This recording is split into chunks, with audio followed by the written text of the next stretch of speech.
Bonjour, je m'appelle Rikako Murata.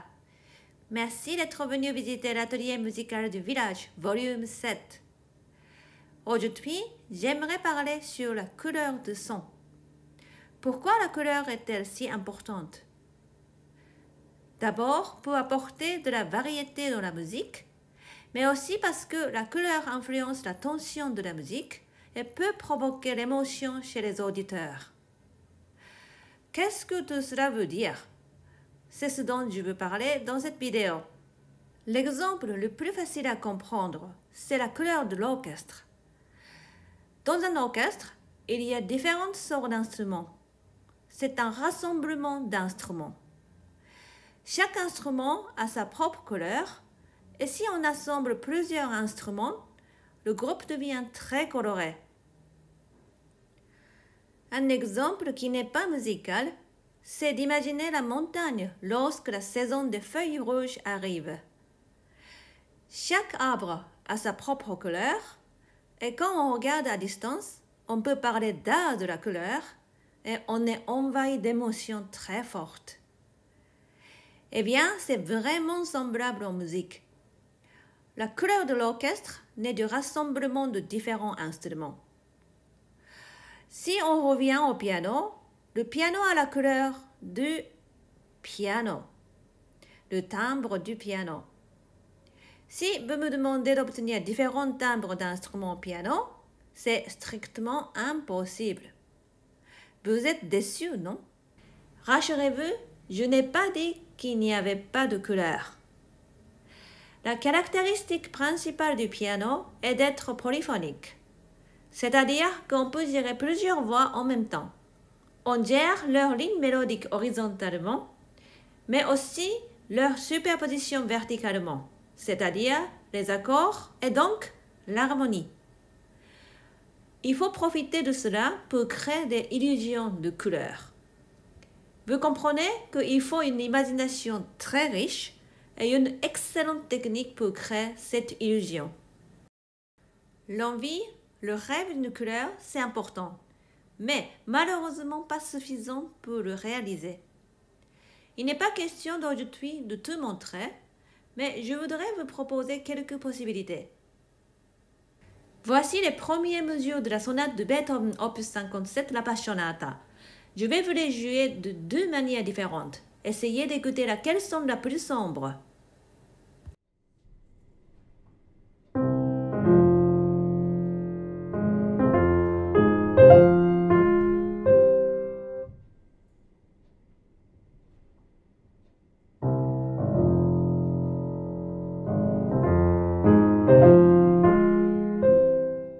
Vous avez sûrement entendu que la deuxième fois avait une expression très sombre, presque noire.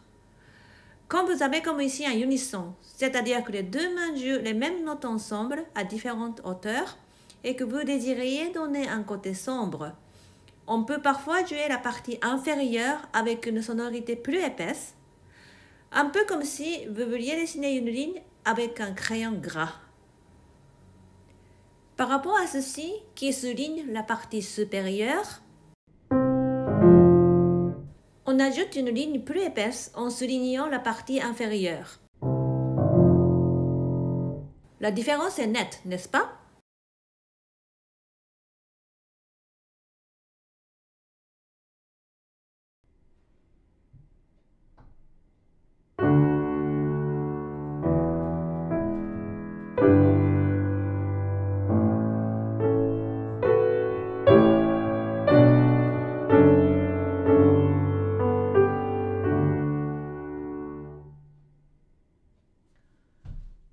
C'est la 14e variation, un extrait des variations sérieuses de Mendelssohn.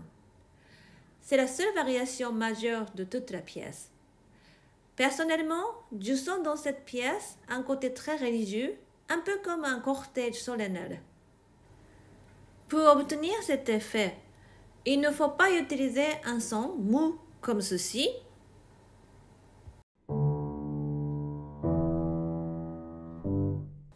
Il vaut mieux choisir le timing de chaque note, que chaque note devienne un pas solennel et important de notre cortège.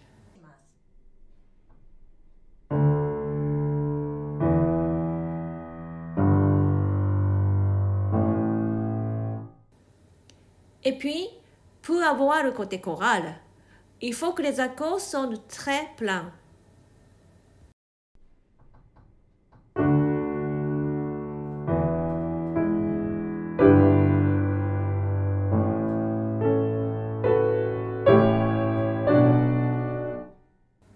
Si on ne souligne que le soprano, ça devient sentimental et mou.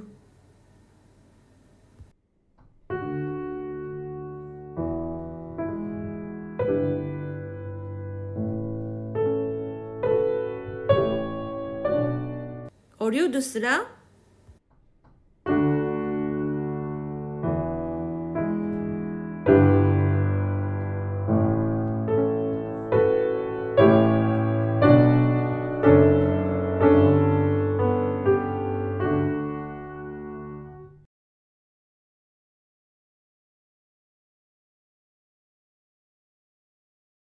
voici un exemple où une seule note peut changer le monde.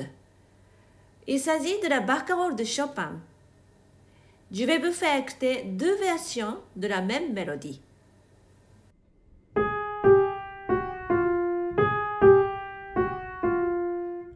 Exactement la même chose, non?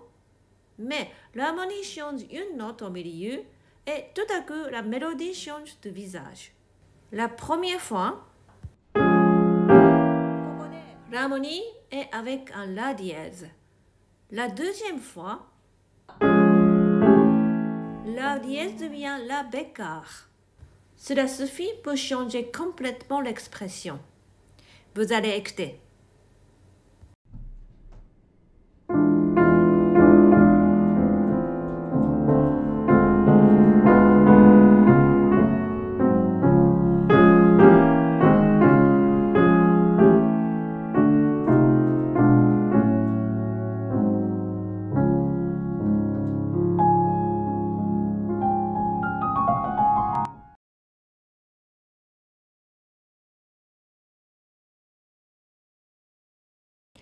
J'aimerais maintenant parler un peu de l'émotion.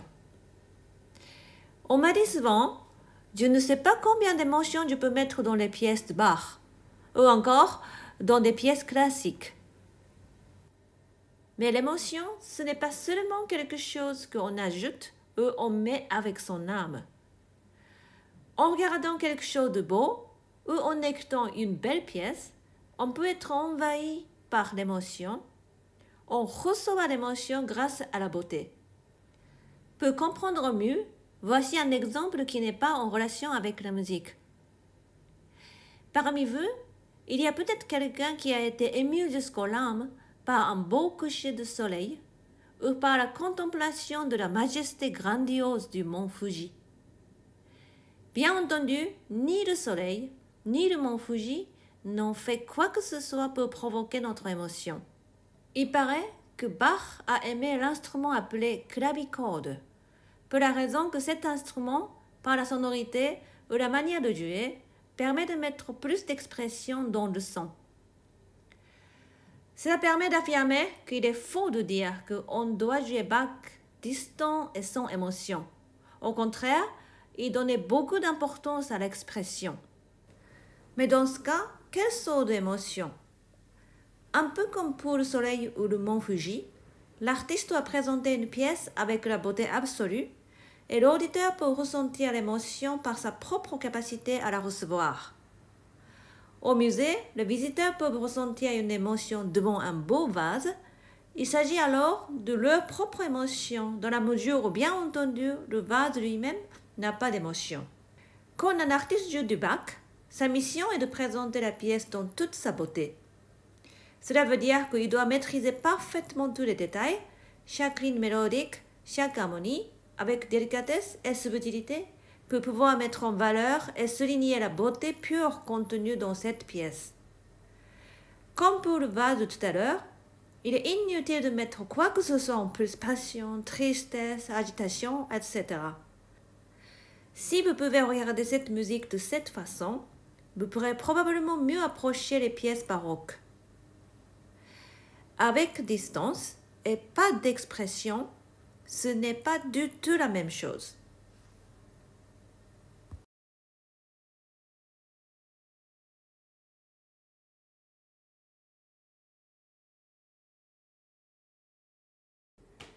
Avec l'harmonie ou la polyphonie, on crée l'illusion de la couleur avec des ombres et des lumières. On peut alors parler de la technique de l'artiste.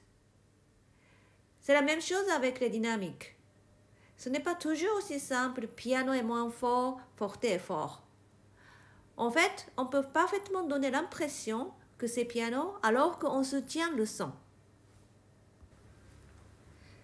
Imaginez un acteur au théâtre. Il doit murmurer quelque chose, très bas, comme cela. Tu savais ça? Écoute. Mais il doit être entendu jusqu'au fond de la salle. On comprend qu'en fait, il parle avec un certain volume. Il parle assez fort. Mais grâce à sa technique, il peut donner l'impression de murmurer par des couleurs dans la voix, par sa manière de parler. Voyons comment au piano on peut donner ce genre d'illusion.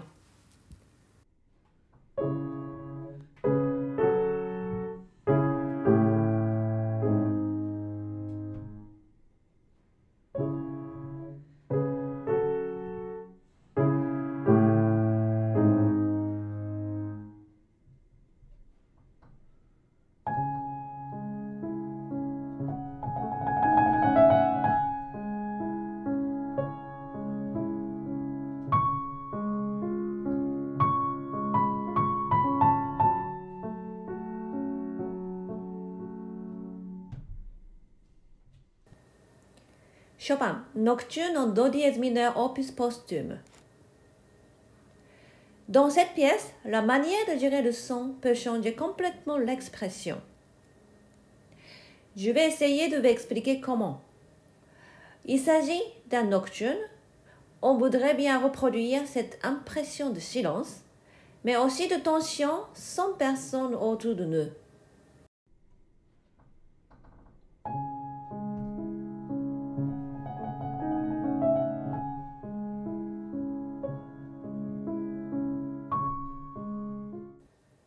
Cette manière de jouer est très jolie si on joue pour soi-même. Mais si on doit transmettre la musique dans une salle, il y a un terrible manque de tension. À l'opposé, si on commence à jouer passionné pour être sûr que le son passe dans la salle, tout devient trop fort. L'atmosphère nocturne n'est plus là.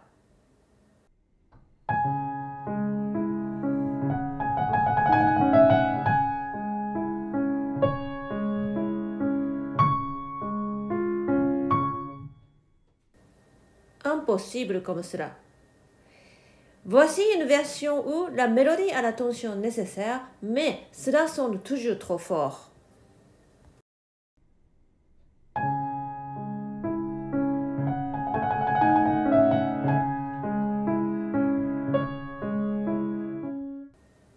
La faute en incombe à la main gauche, qui joue trop fort. Il faut donc essayer de jouer moins fort, bien sûr en gardant tout de même bien claire la définition de l'harmonie. Dans ce cas, même en conservant du volume et de la tension à la mélodie, on retrouve l'atmosphère de silence et de solitude de ce nocturne.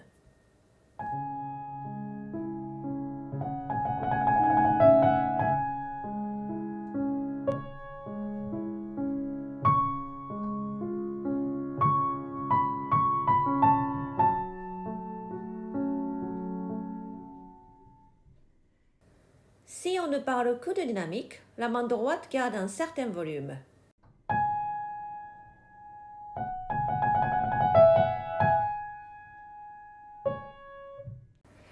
Mais en maintenant éloigné la main gauche avec toute l'harmonie, on obtient l'atmosphère recherchée.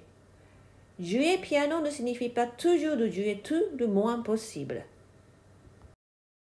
J'ai parlé d'orchestre tout à l'heure.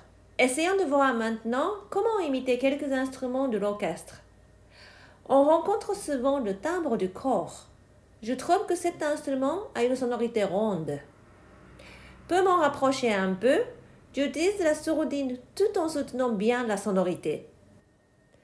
En plus de cela, les compositeurs utilisent souvent l'effet d'avoir deux corps jouant ensemble. Dans ce cas, plutôt que de souligner le soprano, je préfère jouer les deux voix égales et même carrément souligner la deuxième voix. Par exemple, dans la première ballade de Chopin, c'est le passage de transition vers le deuxième thème. je trouve que cela fait penser à des corps.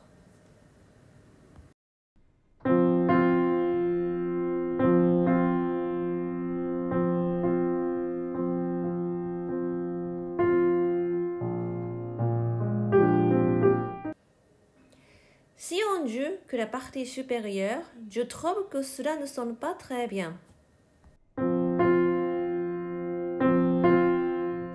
C'est pas très bien. Maintenant, deux voix égales sont soutenues et sourdines.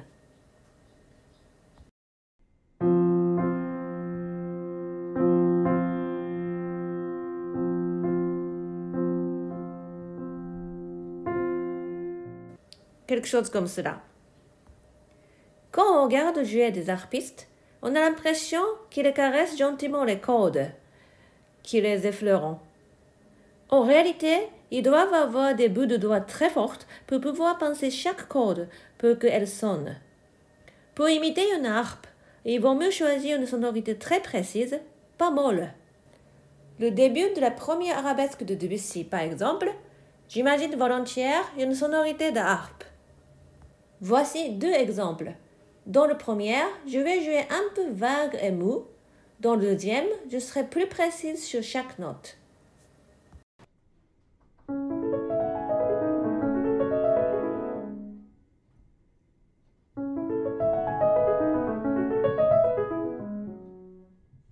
Pour moi, le deuxième exemple sera plus proche de la sonorité de la harpe. Un dernier moyen à ne pas négliger, c'est la pédale. La pédale est souvent très utile pour réaliser une couleur ou un effet musical. Par exemple, le début de la deuxième ballade de Franz Liszt, on doit donner l'effet d'une vague sombre et menaçante.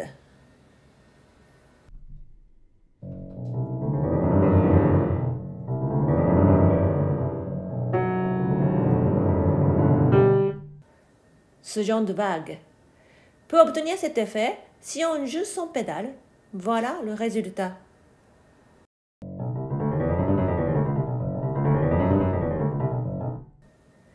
Ces vagues chromatiques auront plus de vie si on met de plus en plus de pédales en montant et qu'on soulève peu à peu la pédale en descendant. J'ai l'impression qu'ainsi je crée une sorte de vague.